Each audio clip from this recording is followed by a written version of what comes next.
As we look to the COVID pandemic overseas impacting on our ability to move around and be more mobile in our working environment, there will be a point in time where we will start being able to go overseas and earn again. Now, one of the more common ones in New Zealand is the mines in Australia. Often New Zealanders will reside here with their family and then they will pop across the Tasman and undertake work on a 3-week on, 3-week off type of arrangement in the mines in Australia. Now, the question that arises from that is, where do you pay tax? Citizenship is different from tax residency. So you can be a New Zealand citizen, work anywhere in the world, and you're still a New Zealand citizen. Tax residency, though, says, where do you pay tax? Now, if you generate your income in Australia in the mines, that does not automatically mean you are an Australian tax resident. So the question that we have to look at is, how does this actually work in terms of defining where you are a tax resident? The first step is 325 days. If you are outside of the country for more than 325 days in a calendar year, then you meet the first test of not being considered a New Zealand tax resident. Now, if you're out for 325 days and then come back into the country for 183 days in a 12-month period or less, then you are still considered an overseas tax resident. So the first step is the 325. The second step is, once you've obtained that, is to continue to be maintaining yourself outside of New Zealand for 183 days in a 12-month period. But that's not the most definitive step. It's the easiest one to calculate. The definitive step is the permanent place of abode. That effectively says, where do you live? Now, if you maintain a house here in New Zealand and you leave that and go overseas to work and come backwards and forwards, the fact that you're living in that house means that you have a permanent place of abode available to you. That starts to shift you back into the position of being a New Zealand tax resident. This is also further when you have family involved. So if, for example, your spouse, or partner and children live in the house that you come back to, that shows that you have a permanent place of abode in New Zealand. Now, you may decide to go and, say, for example, work in the oil mines off the coast of Venezuela, and you decide to go away for 325 days because it's more cost effective to do that than flying backwards and forwards. And then after that maintain 183 days, thereby minimising your tax impact in New Zealand.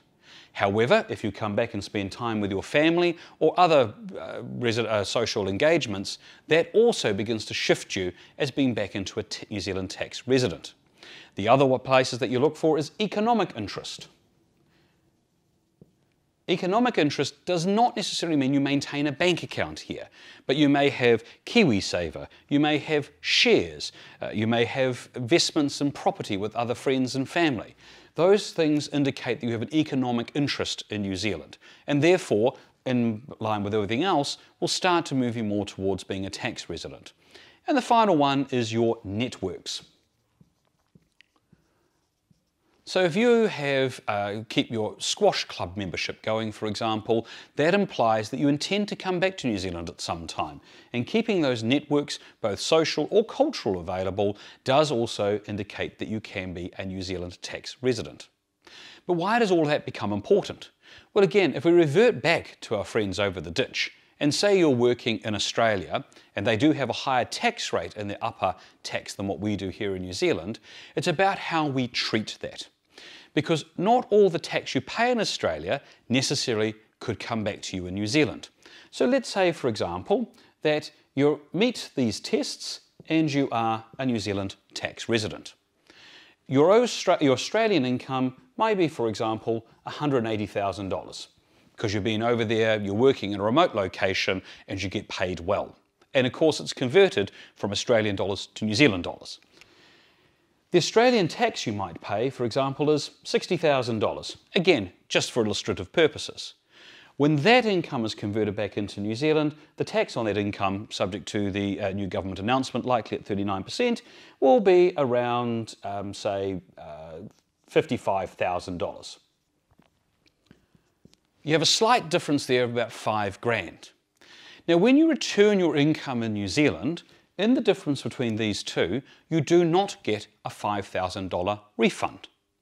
The reason for that is the tax that you've paid in Australia is only limited to the tax that would be paid here in New Zealand, which means any overtaxing needs to go back to Australia. The reason for that is under the double taxation agreement with Australia, if you are a New Zealand tax resident, it means that the tax is returned here in New Zealand and you still file an overseas Australian tax return, but it needs to treat it as if it's all come back to New Zealand. In the old days, I'm sure they would have sent some type of teletext or a sort of air-to-sea type of pigeon to tell them, that the Australian government, that they needed to send $55,000 back to New Zealand. Now it's all done electronically. But the reality is that the ATO, Australian Taxation Office, now sits here with a $5,000 credit waiting for you to claim it. And that's why it's important to recognise, one, where you are based to pay tax, and two, what tax has been paid locally to make sure that you're not missing out on anything as it comes through. These can be very complicated sort of arrangements to look at, and that's why it's always best to take advice from tax specialists on where you meet as a permanent place of abode, where you meet as a tax purpose for taxing, and where you return your tax at source.